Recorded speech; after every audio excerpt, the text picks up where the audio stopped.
Right, it's Triumph Tiger Cubs time again, and I'm hoping to give a little more background about my so-called Trials Cub. It's a Trials Cub replica and Sports Cub replica, and fill in a bit of background about where they came from and how they came to be as they are today. And it's largely thanks to what we're looking at there, actually. And that sad relic, I'm going to talk about that in a moment, but I've got some photographs arranged on the seat of the blue and white Sports Cub replica we go and have a look at. Now, hopefully this will come out quite well on film. There, we're looking at my light metallic blue Triumph Tiger Cub from 1958, which we've seen quite a lot of, the little 16-inch wheeled model that I've owned since 1977, just before I turned 13, and I bought it for £50. That's what that looked like back then. The tank was the same colour blue as the mudguards and oil tank when I bought it. I decided I wanted to paint the tank black for some reason at the time. So that's that one. That's me on my Triumph Sports Cub. That was bought from, the guy I bought this from had a brother who owned this bike, and I bought that the following year in 1978 for £60.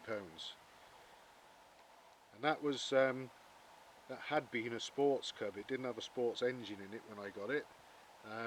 But it ran, it wasn't great, it had issues and a bit of misfiring, and it wasn't charging or whatever, but it had bigger wheels on it and I could put knobbly tyres on it and use it around the woods a bit and around the fields with more sort of success than that, which thankfully I didn't butcher. I just sort of looked after that, put it away most of the time actually. Thankfully that paid off, because it's a very nice little bike these days, as we know. But this took on the role of my sort of field bike, and for want of a better word, some scrambling work and so on. And the engine was never great on it, and in the end I blew it up, and it was my own fault.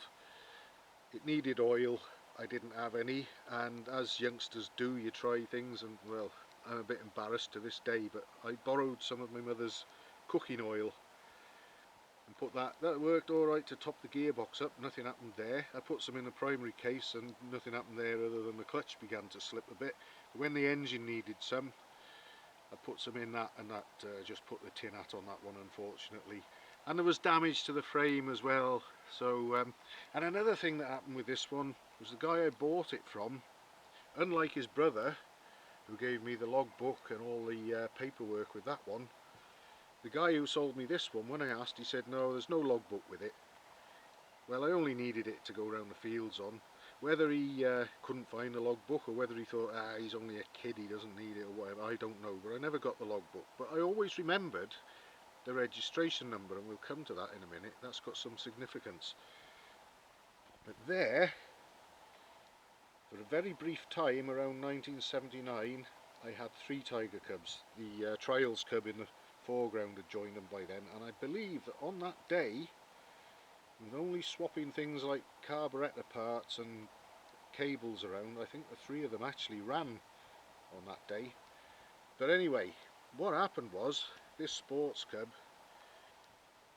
the engine blew up.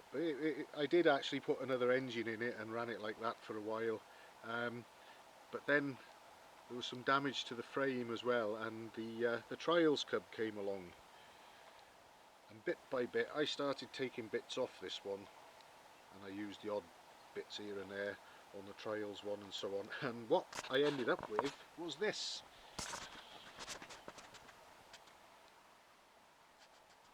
That's all that's left of it.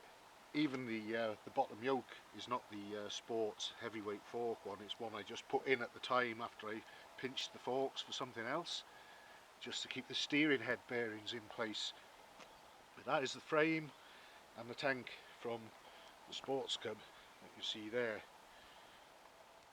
Now that was pretty much the end of it, I thought, and how I never got round to actually scrapping that, I don't know, but I'm glad I kept it, because in recent years the DVLA in the UK, they're the ones that hold all the information about driving licences and vehicle details and logbooks online and everything else.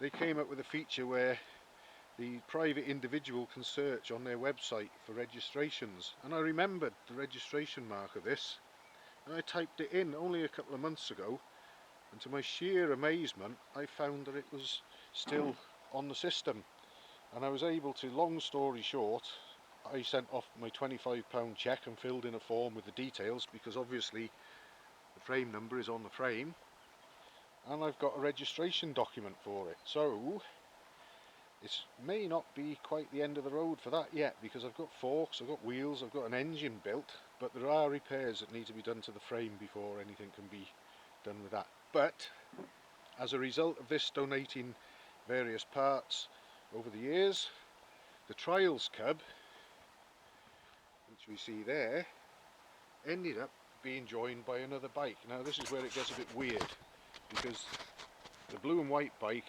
is the Triumph Cub in that picture in the foreground.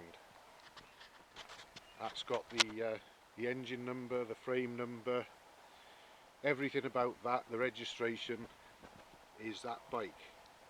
However, this bike looks more like it, and what happened was I had this one in use on the road, and it was going well, but it was getting a bit tired, the engine was getting a bit tired, the bike was getting a bit scruffy, so I decided to build another engine up ready for it for when the engine did expire. And that's it there. It's on the shelf in my bedroom when I was probably about, I don't know, 18 or 19 years old perhaps. Done up like new, that one, with a brand new crank and everything in it, ready to go. So anyway, got that all rebuilt, and then I decided, well, the bike is actually still going quite well, believe it or not. So what I decided to do, rather than dismantle it and start cleaning it and painting it and everything, I grabbed another frame that I had with a logbook and painted that up. And that frame is what you see here. So basically what I did is I put the fully rebuilt engine into that frame, which was painted up.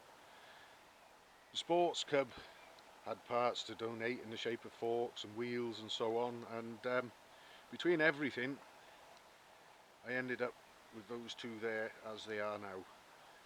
And that left over with no logbook, but narrowly avoiding the scrap heap until recently, and I've now got a logbook for it. So that's an incentive to actually possibly crack on and do something with that, and I have actually got most of what I need to make another Sports Cub, so all is not lost. So maybe one day there might even be a happy ending for that one, but it certainly served me well and served these two bikes well, and there's a lot of it in those two bikes that you see there. So a sort of happy ending of sorts, and we'll have a quick look at those again.